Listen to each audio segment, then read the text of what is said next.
मुझे क्षमा कर दीजिए पिताश्री, मैं समय पर नहीं आ सका और जब मैं पहुंचा तो आपकी सहायता ना कर सका। आपके वधिक को सुरक्षित जाने दिया मैंने।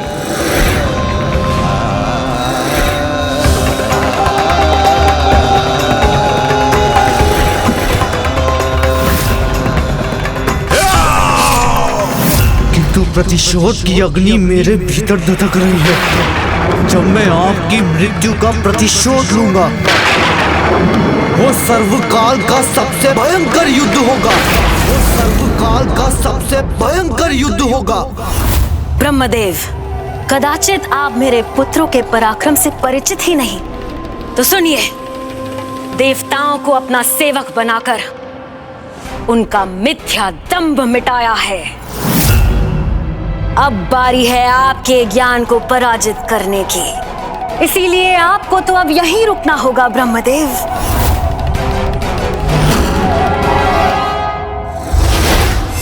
ले जाओ इन्हें, बंदी बना लो और हर दिन के आरंभ में मेरे सामने प्रस्तुत करो, ताकि ये अपने पंचांग की गणना करके देख सके कि हम कैसे उसको अपने अनुसार परिवर्तित कर रहे हैं।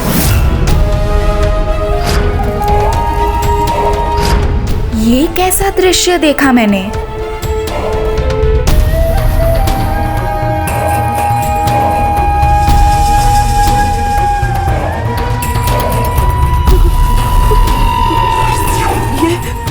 ये असुर ब्रह्मदेव तक भी पहुंच गए।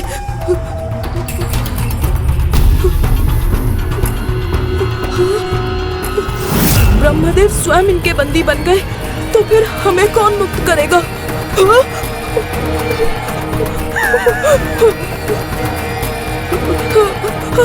भीरु पिता के भीरु पुत्र, कांपना बंद करो।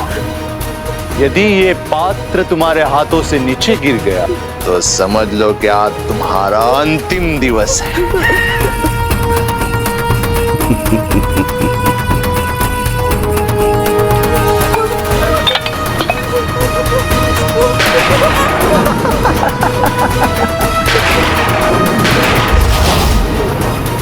इस जल में रक्त क्यों दिखाई दे रहा है मुझे? मुझे क्षमा कर दीजिए असुर सम्राट, मैं ये स्थान अभी स्वच्छ कर देता हूँ। ये है देवराज इंद्र, अर्थात स्वर्ग के सबसे शक्तिशाली पुरुष का पुत्र। मेरी एक हुंकार ने इसे सूखे दुर्बल पत्ते के भांति हिला दिया। और तब भी ब्रह्मदेव को हमारा भविष्य अंधकारमय दिखाई दे रहा है। कोई बात नहीं, आज गजमुख इंद्र को बंदी बनाकर लेके आएगा, तब हमारे शक्ति का सत्य उन्हें भी ज्ञात हो जाएगा। भ्राता श्रीमुख, गजमुख के भव्य स्वागत की तैयारी की जाए। उसके लिए समग्र महेंद्रपुरी को सज्जित किया जाए। नहीं! ज्येष्ठ, अनिष्ट की आशंका मेरे मन में छाई हुई है। नारायण ने आपको जिसके प्रति सचेत किया था, कहीं ये बालक वही तो नहीं? कहीं हम ब्रह्मदेव की भविष्यवाणी को गंभीरता से नहीं लेकर कोई भूल तो नहीं कर रहे हैं? कहीं वो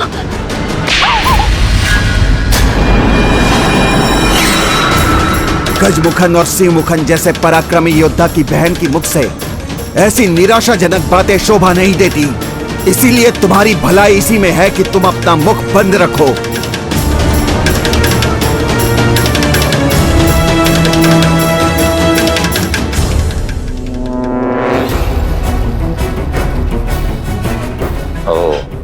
समझा। दिन रात ऋषि मुनियों को प्रताड़ित करने के लिए उसके साथ रहती हो तुम। उसके लिए उनकी संगति का प्रभाव हुआ है तुम पर। बुद्धि भ्रष्ट हो गई है तुम्हारी। शत्रु के प्रति सचेत रहने का अनुरोध कर रही हूँ मैं। केवल यहाँ प्रतीक्षा करने के स्थान पर आवश्यकता पड़ने पर भ्राता गजमुखन की सहायता के लिए हमें तैयार रहना चाहिए। अब मैं तुमसे सीखूं कि मुझे क्या करना चाहिए और क्या नहीं।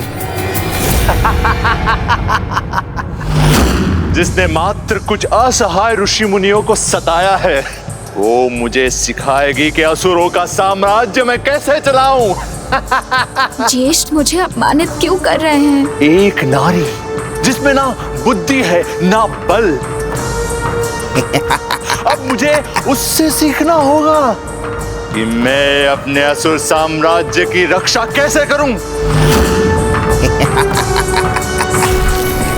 जाओ, दूर हो जाओ मेरी दृष्टि से। तुम्हारे इस मुख को ना ही मैं अब देखना चाहता हूं, ना ही तुम्हारे कोई व्यर्थ के सुझाव सुनना चाहता हूं। जाओ। अब ज्येष्ठ ने मेरे अपमान और तिरस्कार की सभी सीमाएं पार कर दी हैं, परंतु मैं इसका उत्तर अवश्य दूंगी।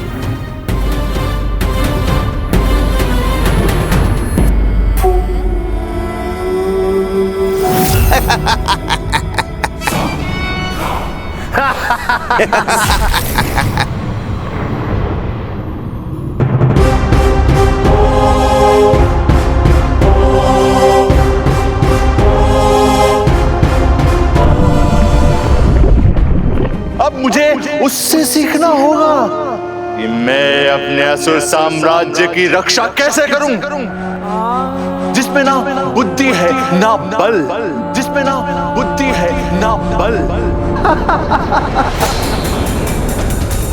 अंततः ढूंढ ही लिया मैंने। मुझे ज्ञात हो गया देवराज इंद्र की पत्नी देवी सची कहाँ है, परंतु उसे पकड़ने में तुम्हारी सहायता चाहिए।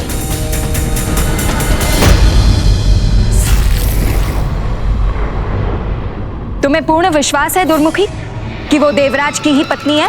हाँ, किंतु तुम्हारे नेत्रों में अश्रु क्यों है? भरी सभा में ज्येष्ठ मेरा अपमान करे तो फिर मेरे नेत्रों में अश्रु ही तो होंगे ना दुर्मुखी।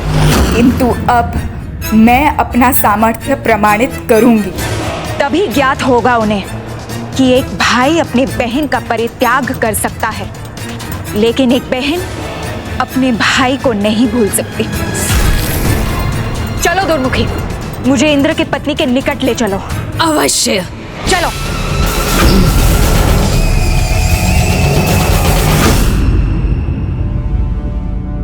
ओम नमः शिवाय, ओम नमः शिवाय। हे महादेव, आपसे एक ही प्रार्थना है, जब तक कुमार कार्तिकेय उस अत्याचारी तक ना पहुंच जाए, तब तक आप मेरे पुत्र जयंत को सुरक्षित रखिएगा।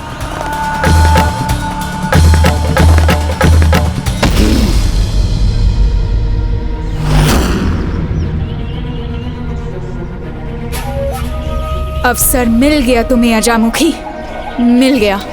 असुर सम्राट सुरपद्मन के समक्ष स्वयं को प्रमाणित करने का कि मैं साधारण नहीं असाधारण हूँ। यहाँ किसी की उपस्थिति का आभास हो रहा है, मुझे सावधान रहना चाहिए।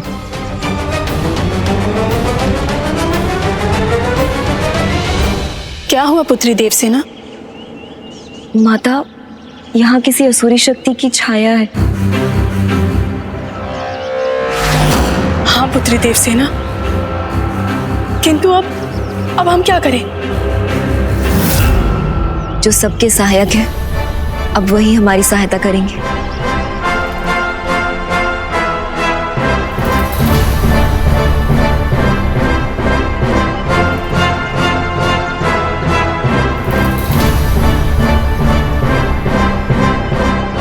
ओम कार्तिकाय विद्महे शक्तिहस्ताय धीमहि तन्नो स्कंदः प्रचोदयात्।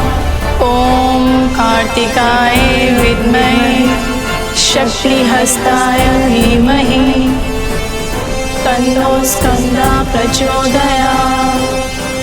ओम कार्तिकेयाय विद्महे शक्तिहस्ताय धीमहि ओम कार्तिकाय विद्महे शक्तिहस्ताय ये स्वर, ये तो मेरे भक्तों की गुहार है। तन्नो स्कंदः प्रचोदयात्।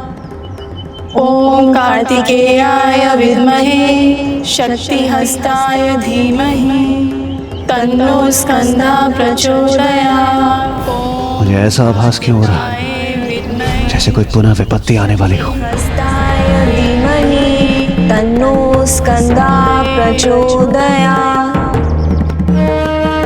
ओम कार्तिकेयाय विद्महे शक्ति हस्ताय धीमहि।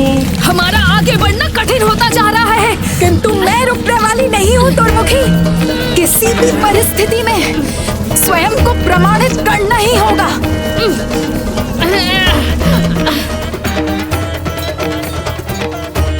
देव सेनापति कुमार कार्तिकेय, संकट बार बार आहट दे रहा है।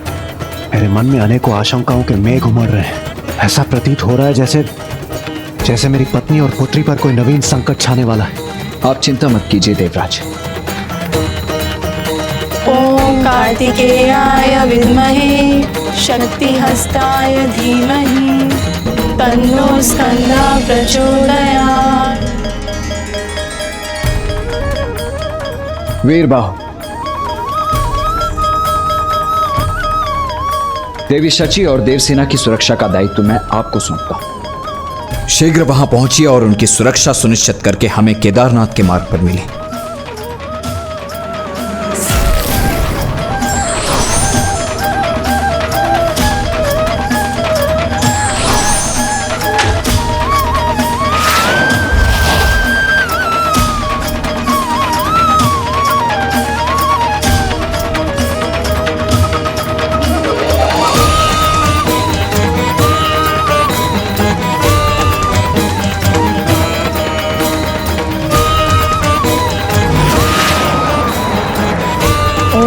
कार्तिकेयाय विद्महे शक्ति हस्ताय धीमहि तन्नो स्कंदा प्रचोदयात्। ओम कार्तिकेयाय विद्महे शक्ति हस्ताय धीमहि तन्नो स्कंदा प्रचोदयात्।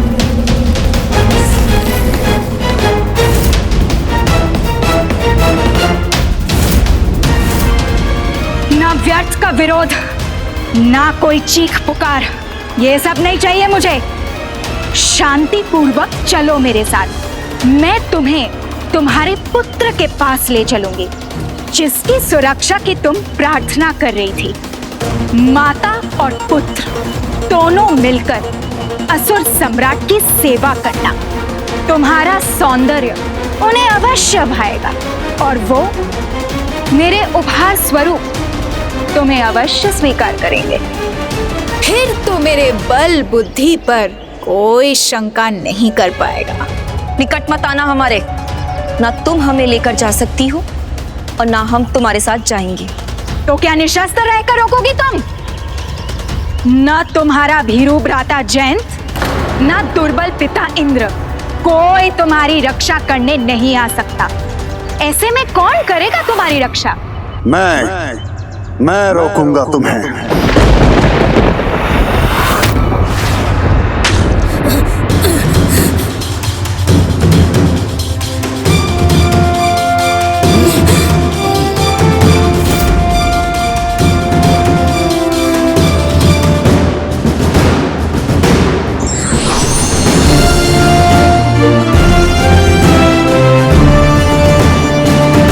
अजामुखी हूं मैं, कोई साधारण स्त्री नहीं। चले जाओ यहाँ से, अन्यथा अपनी मृत्यु के दोषी स्वयं तुम होगे। दोष तो तुम कर रही हो, निर्दोष देवियों को सताकर। तुम चली जाओ तो मैं भी चला जाऊंगा। इनका दोष है देवता कुल का भाग होना, इसीलिए हमारी ताड़ना के भागी है ये। साहस है तो रोक लो हमें। साहसी पुरुष तो वो होते हैं जो स्त्री पे वार नहीं, उनका सम्मान करते हैं। इसे शांति पूर्वक चली जाओ यहाँ से। मुझसे डरकर बहाने मत बनाओ। तुम हो कौन जो मेरे कार्य में हस्तक्षेप करने चले आए? वीरबाहु हूँ मैं, स्वामी कार्तिकेय का सेनापति। स्वामी कार्तिकेय का सेनापति। स्वामी कार्तिकेय का सेनापति।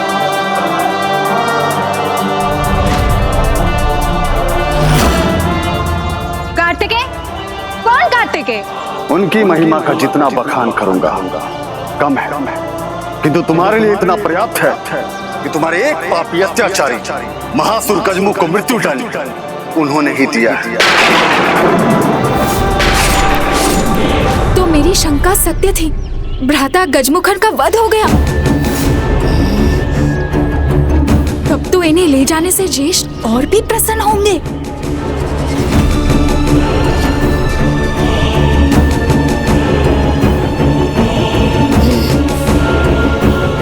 वो जो भी है उसके किए का दंड अवश्य मिलेगा और मेरे प्रतिशोध का आरंभ होगा इन दोनों के हरण से।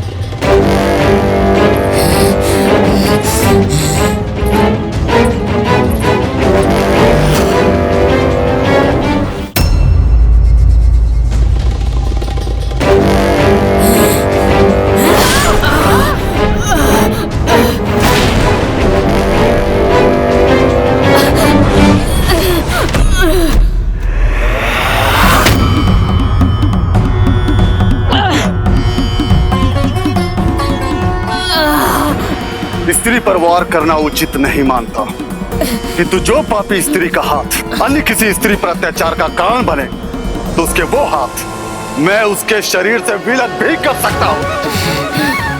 अब जाओ यहाँ से, अन्यथा अपने प्राण दीखा हुआ बैठोगी। आज अभी यहाँ से स्वयं को बचाऊंगी तो ही कल मुस्कुरा पाऊंगी और तभी भविष्य में इसका वध कर पाऊंगी। सावधान रहना, पराजय स्वीकार नहीं करेंगे हम। तुम्हें और तुम्हारे कार्तिकेय को अपने अपराधों का दंड अवश्य प्राप्त होगा।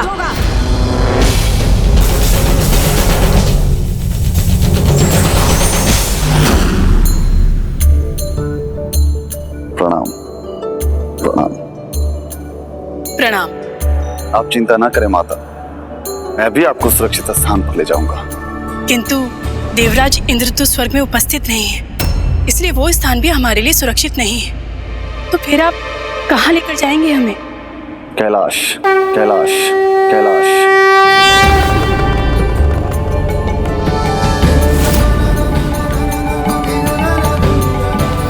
संकट के गर्भ कभी कभी शुभ संकेत भी छुपे होते हैं। इस संकट ने मेरे भावी पुत्र वधु के यहाँ आगमन का संयोग उत्पन्न कर दिया है। विजय नाग के साथ इंद्र देवता और दूसरे लोगों को बंदी बनाकर मेरा भ्राता महाबली गजमुख और उसका वीर पुत्र असुरेंद्र कैसे विक्षण आ रहे होंगे और उसके आने से पूर्ण उनके स्वागत की तैयारियां हो जानी चाहिए।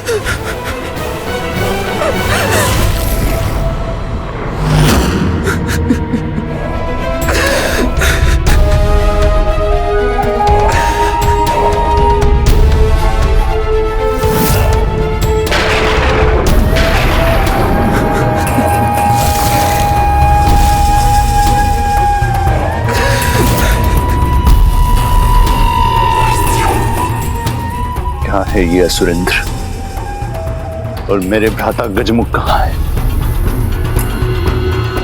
और तुम उसके मुकुट लेके क्यों आए हो?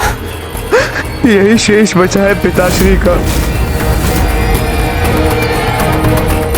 वो अकेले थे जब उसने पिताश्री पर प्रहार किया और उनका वध कर दिया। वो अपने 9 योद्धाओं और देवताओं के साथ था और मैं अकेले होने के कारण उसे क्षति तक भी नहीं पहुंचा सका। छीन लिया उसने पिताश्री को, आपके भ्राता को छीन लिया। कौन है वो?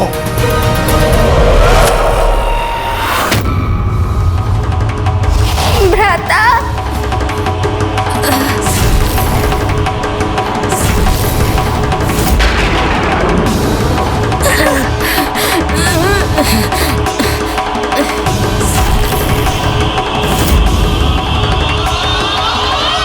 देखिए भ्राता, आपकी बहन की कैसी दुर्दशा की उसने।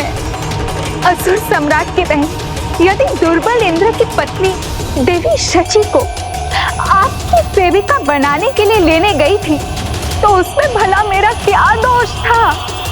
किंतु वहां सेनापति आ गया और मुझे ये आघात दे गया। कोई बताएगा मुझे कि किसने मुझे चुनौती देने का दुस्साहस किया?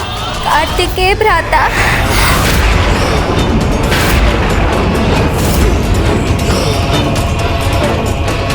मेरा हाथ मेरे शरीर से विलग कर दिया।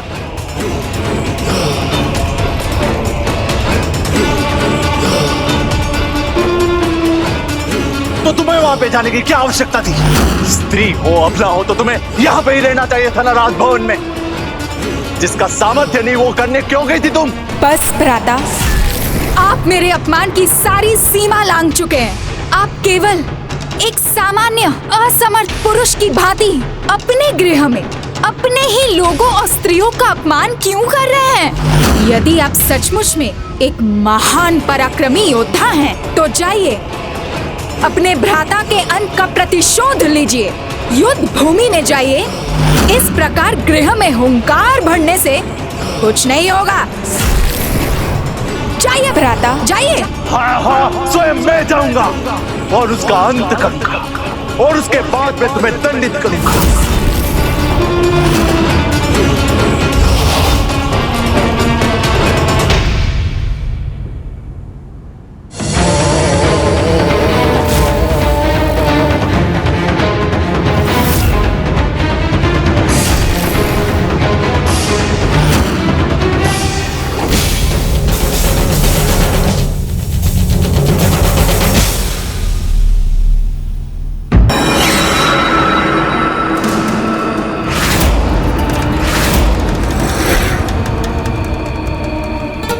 भाखन, मयूरन और शेरन का प्रणाम स्वीकार करें। भाखन, मयूरन और शेरन का प्रणाम स्वीकार कीजिए। असुर सम्राट, भाखन को भास हो गया है कि आपके मन में क्या चल रहा है। आपके बताए बिना मैं सब समझ गया। अब आप अपनी चिंताएं मुझ पर छोड़ दीजिए। अब जो भी करना है वो मैं करूंगा।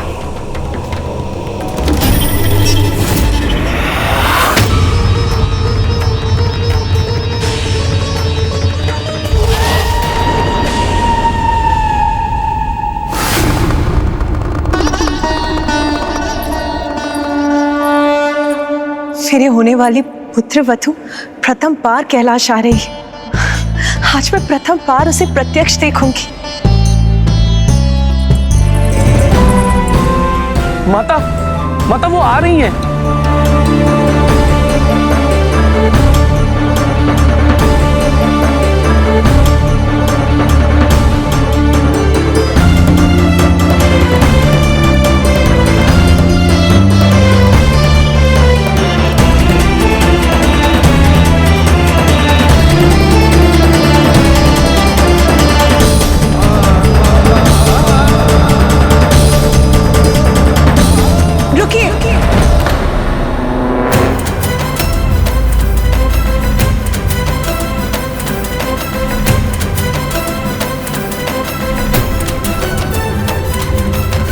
पुत्री,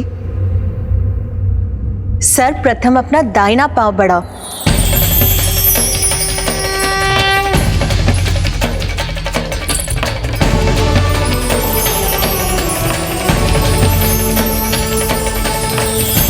ये स्वयं मैंने आपके लिए बनाया भो।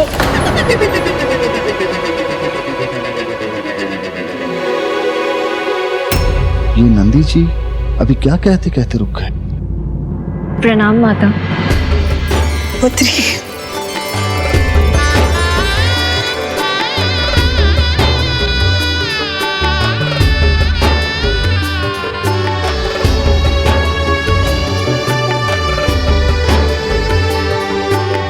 आओ पुत्री, तुम्हारा स्वागत है कैलाश में।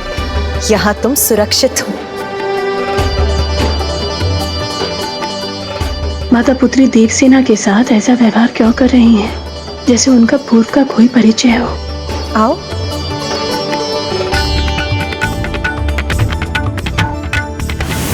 आओ पुत्री, तुम्हें भूख लगी होगी ना, बैठो।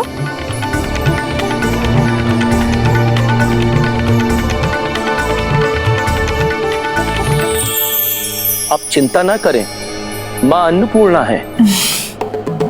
बताओ ना पुत्री, क्या पाता है तुम्हें? खीर, हलवा, लड्डू, मोदक। बताओ पुत्री। माता ने इतना कुछ प्रस्तुत कर दिया, किसका चुनाव करूं मैं? माता, कुमार कार्तिकेय को तो खीर भाती है ना? हाँ, मेरे विचार से तुम्हें भी खीर बहुत भाएगी, है ना? माता, इस विपत्ति के समय में आपने हमें आश्रय दिया, उसके लिए आपका कोटि कोटि धन्यवाद।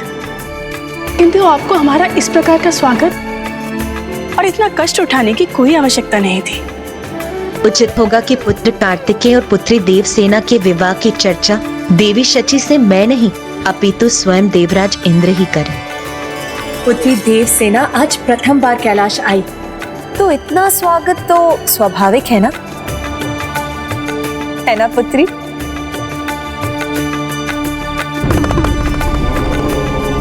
माता, इनकी सुरक्षा है मैं इनकी सुरक्षा का दायित्व अब मेरा है पुत्र वीरबाहु। अब देवी शची और पुत्री देवसेना की देखरेख मैं स्वयं करूंगी। आप निश्चिंत होकर पुत्र कार्तिकेय के पास लौट सकते हैं। प्रणाम माता।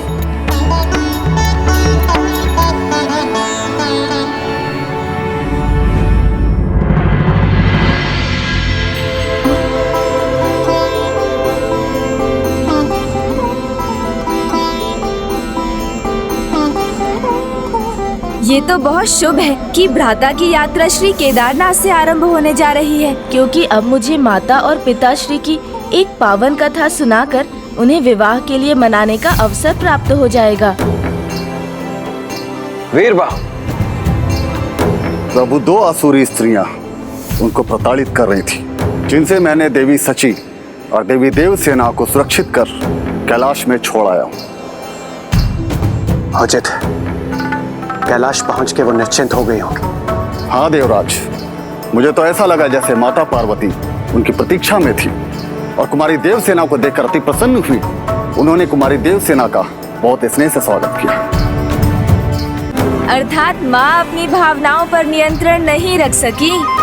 अब कहीं वीरबाहु भ्राता के सामने पूरी बात ना कह दें, क्योंकि फिर भ्राता विवाह को लेकर सचेत हो जाएंगे। माँ ने कैलाश में प्रवेश के लिए सर्वप्रथम उनका दाहिना पांव आगे बढ़वाया। उन्होंने देवी देवसेना के लिए सभी प्रकार के व्यंजन तैयार किए थे और उनका स्वागत उन्होंने ऐसे किया कि जैसे कि वो उनकी पुत्री हो। माँ ने उनका स्वागत अपनी पुत्री के समान किया होगा, क्योंकि वो प्रथम बार कैलाश जो गई हैं। अनुज गणेश, तुम्हें मैंने यहाँ आने की अनुमति कब दी? भ्राता, आपकी आज्ञा का उल्लंघन नहीं किया मैंने। आपके साथ नहीं, आपके पीछे पीछे आया हूँ। किंतु क्यों? तुम्हें यहाँ आने की कोई आवश्यकता नहीं थी? भ्राता, केदार धाम तो संसार के महानतम तीर्थ स्थलों में से है। वहाँ आने से क्यों रोक रहे हैं आप मुझे? तीर्थ करने का अधिकार तो सभी को है। तो अपनी तीर्थ यात्रा संपन्न करो अनुज, किंतु मेरा पीछा नहीं। सेनापति वीरबाहु, आप सेना को यहाँ विश्राम करने का आदेश दें। मैं इस महान तीर्थ स्थली में पूजा किए बिना आगे नहीं बढ़ सकता। भ्राता, सीधे पूजा? हाँ अनुज गणेश, मैं यहाँ पूर्ण निष्ठा के साथ अपनी पूजा संपन्न करूंगा और शीघ्र ही आगे बढ़ूंगा, क्योंकि अपनी इस यात्रा को पूर्ण करने के पश्चात मुझे पशुपतास्त्र भी प्राप्त करना है और उसके पश्चात उस सुरापद्म और उसकी सेना को पराजित करके जयंत और अन्य देवताओं को असुरों के आतंक से मुक्त करने का दायित्व भी निभाना है। इसलिए अब तुम हटो मेरे मार्ग से, मुझे पूजा के लिए सामग्री भी एकत्रित करनी है। हाँ हाँ, अवश्य कीजिए भ्राता, किंतु इतनी बड़ी भूल भला आप कैसे कर सकते हैं? भूल? कैसी भूल? आप यहाँ ऐसे ही पूजा कैसे कर सकते हैं? देखो गणेश, मेरा समय व्यर्थ मत करो और शीघ्र बताओ कि मुझसे क्या भूल हो रही है। किसी भी तीर्थ में पूजा करने के पहले उसकी कथाएं सुनकर उसका महत्व और चरित्र दोनों ज्ञात करने चाहिए, तभी वो यात्रा और पूजा सफल होती है। उचित है, किंतु क्या तुम्हें केदारनाथ धाम के महत्व की कथा ज्ञात है? हाँ भ्राता। तो अब सुना भी दो। शुभ कार्य में इतना विलंब करना उचित नहीं होता। अच्छा, तो सर्वप्रथम हमें आसन ग्रहण करना चाहिए।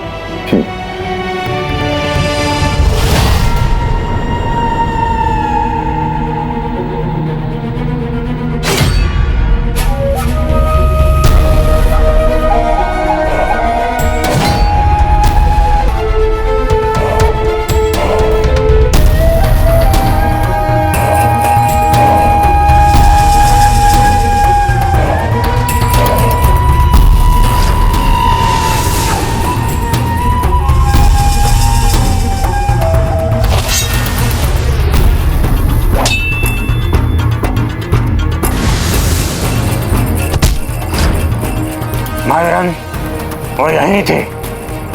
हाँ, शरण यही थे। हाँ मयूरन, मुझे भी लग रहा है कि वो लोग यही थे, लेकिन कहाँ?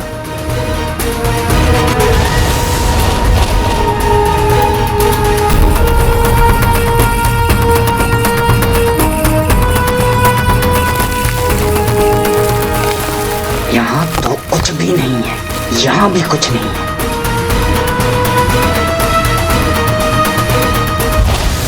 किंतु यहाँ तो कुछ भी नहीं दिख रहा है।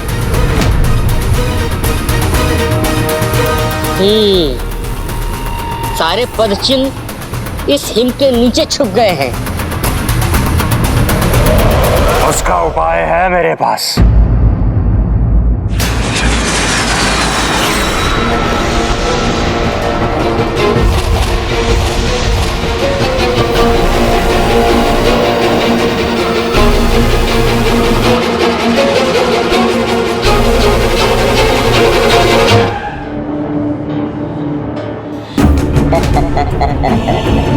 उनके पद चिन्हों के अनुसार वो केदारनाथ की ओर गए हैं, वो केदारनाथ की ओर गए हैं, वो केदारनाथ की ओर गए हैं।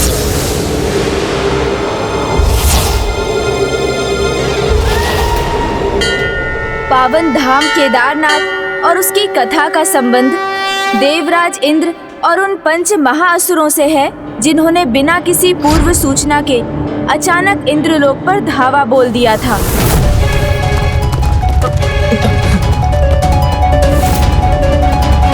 अब ये किस संकट की सूचना है? कौन है वो?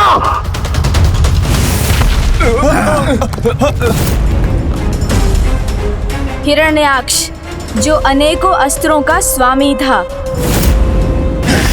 सुबाहु, जिसकी बाहु वज्र के समान शक्तिशाली थी। वक्र कंधर, जो शरीर से वक्र था। त्रिशृंग, जो 3 सिंगों का था। और लोहिताश, जिसका तन लोहे का था। ये तो पंचासुर है। देवगण, अपने अपने अस्त्रों का आवाहन कीजिए।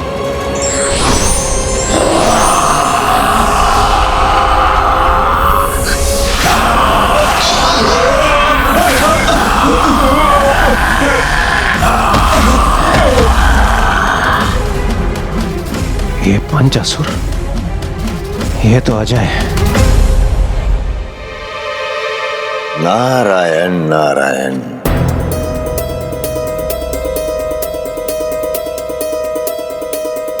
प्रणाम देवऋषि। सबके काल के सामने आने का अवश्य कोई कारण है, और बात रही इन पंच असुरों की, तो इनका काल बनेगी स्वयं महादेव की शक्ति।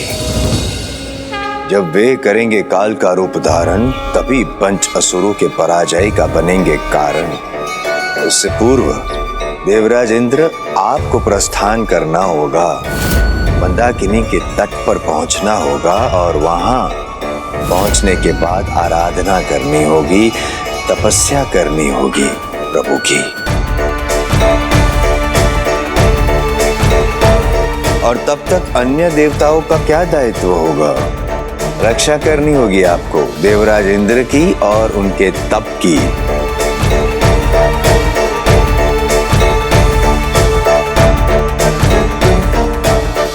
देवराज इंद्र महादेव की तपस्या करते रहे, और कुछ समय उपरांत उनके तप की तपोशक्ति पिताश्री तक पहुंचने लगी। तब पिताश्री ने वो रूप धारण किया जिसकी कल्पना देवताओं ने भी ना की थी। शिवाय, ओम नमः शिवाय, ओम नमः शिवाय।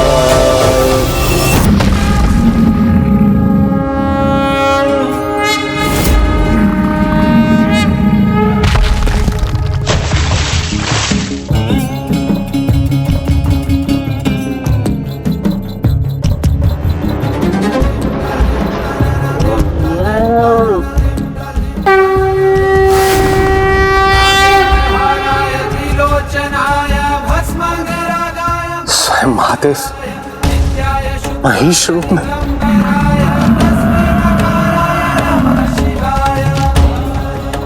केदारयामी अर्थात शीघ्र कहो, इस रूप में मैं किन असुरों को अंत करूं? हिरण्याक्ष, सुबाहु, वक्रकंदर, त्रिशिंग और लोहिताश।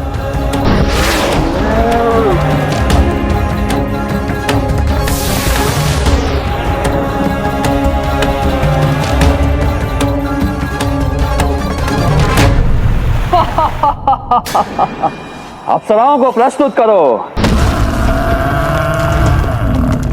जटाटवी कलज्वल प्रवाहभावितस्थले कलेवलम्ब्य लम्बिताम्बुजङ्ग तुङ्गमालिका।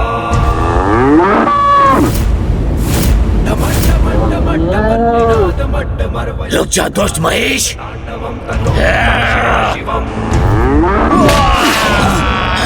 ओम नमः शिवाय। मेरी शक्तिशाली बाहु तुम्हें थाम लेगी महेश।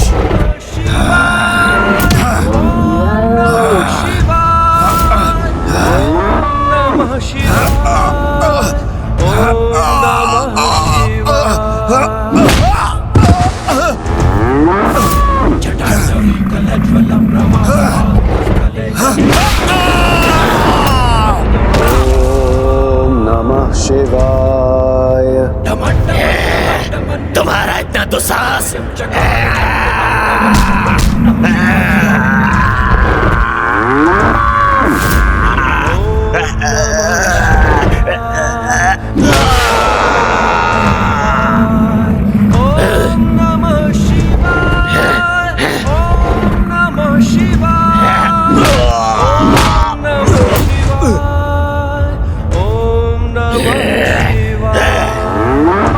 लोहे का तन है मेरा, तेरे सींग भी मुझे क्षतिग्रस्त नहीं कर सकते।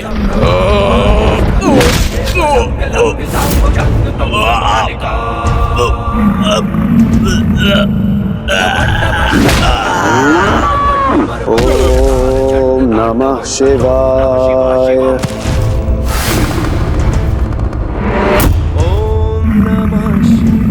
दुष्ट महेश, मेरे अस्त्र तुम्हारा अंत करेंगे।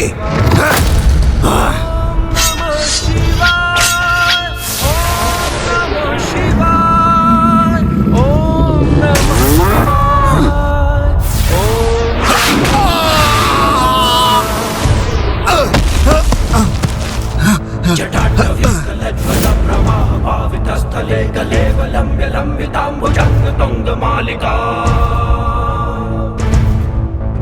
डमड्डमड्डमड्डमड्डमर्वयं चकार चण्डताण्डवं ततोऽन्नः शिवा शिवम्।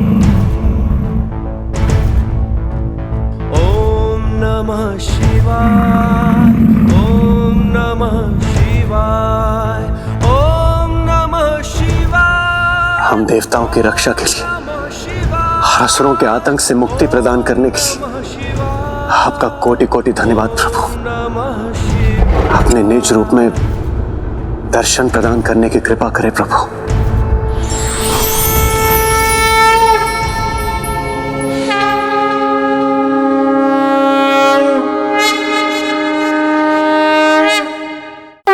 हे प्रभु केदारनाथ, कृपा कर मेरा एक निवेदन स्वीकार करें। जिस प्रकार आपने हमें इन पंच असुरों से मुक्त किया है, उसी प्रकार जो भी भक्त यहाँ केदारनाथ आकर आपकी पूजा करेंगे, उन्हें भी अपने संकटों से मुक्ति प्राप्त हो।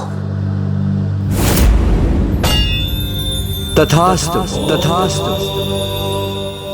किंतु गणेश, देवराज ने मंदाकिनी के जिस तट पर प्रभु महादेव की आराधना की, उसका नाम केदारनाथ क्यों पड़ा? शिव जब महिष का रूप लेकर इंद्र के सामने प्रकट हुए तब इंद्र से कहा केदार यामी, अर्थात बोलो शीघ्र बोलो, इस रूप में मैं किन किन असुरों को जल में समाप्त कर दूं। इस प्रकार शिव द्वारा इस स्थान का नाम केदारनाथ पड़ा। आज के बाद जो भी भक्त मेरे यहाँ दर्शन करने के उपरांत दोनों हाथों की अंजलि के साथ 3 बार यहाँ के पावन जल का पान करेगा, वो अपने 3 कुलों के पितरों को तार देगा। क्योंकि बाएं हाथ से जलपान कर माता के पक्ष का और दाएं हाथ से पितृ पितामह और दोनों हाथों से जलपान कर अपना उद्धार करेगा और अपनी सभी समस्याओं से मुक्ति प्राप्त करेगा। आपका कोटि कोटि धन्यवाद प्रभु।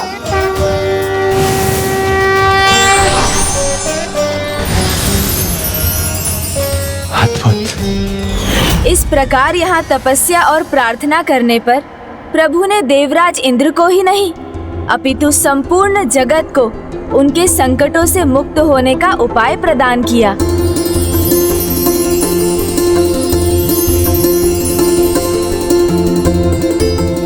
तो ये महिमा है इस पावन तीर्थ की। हाँ देव सेनापति कुमार कार्तिकेय,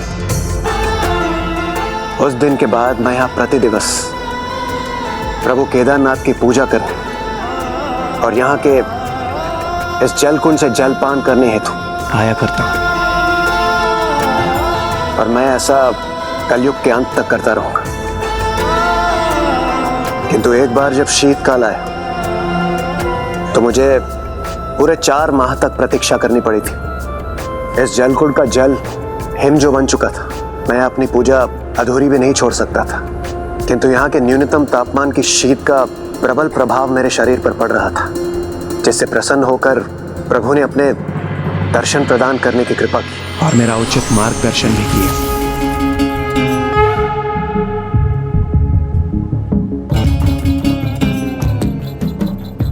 मुझे क्षमा करें प्रभु, यहाँ का जल पूर्ण रूप से हिम बन चुका है, जिस कारण मैं आपका जल अभिषेक करने में असमर्थ रहा।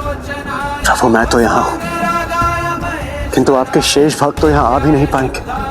कृपा कर इस समस्या का कोई समाधान प्रदान करें प्रभु। ये 4 माह जब शीत का ऐसा प्रकोप रहेगा और मेरे भक्त मुझ तक नहीं पहुंच सकेंगे तो उन्हें मेरे दर्शन प्राप्त करने के लिए हाटकेश्वर में होंगे, जहां ऐसा ही एक कुंड होगा और मैं केदार रूप में विराजमान रहूंगा।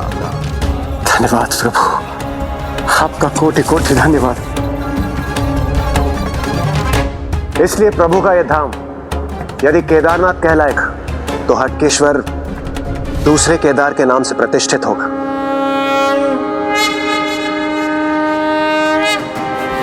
भ्राता केदारनाथ की कथा से कितने प्रभावित लग रहे हैं, परंतु अभी तो केदारनाथ से जुड़ी माता और पिताश्री की मुख्य कथा सुनाना शेष है।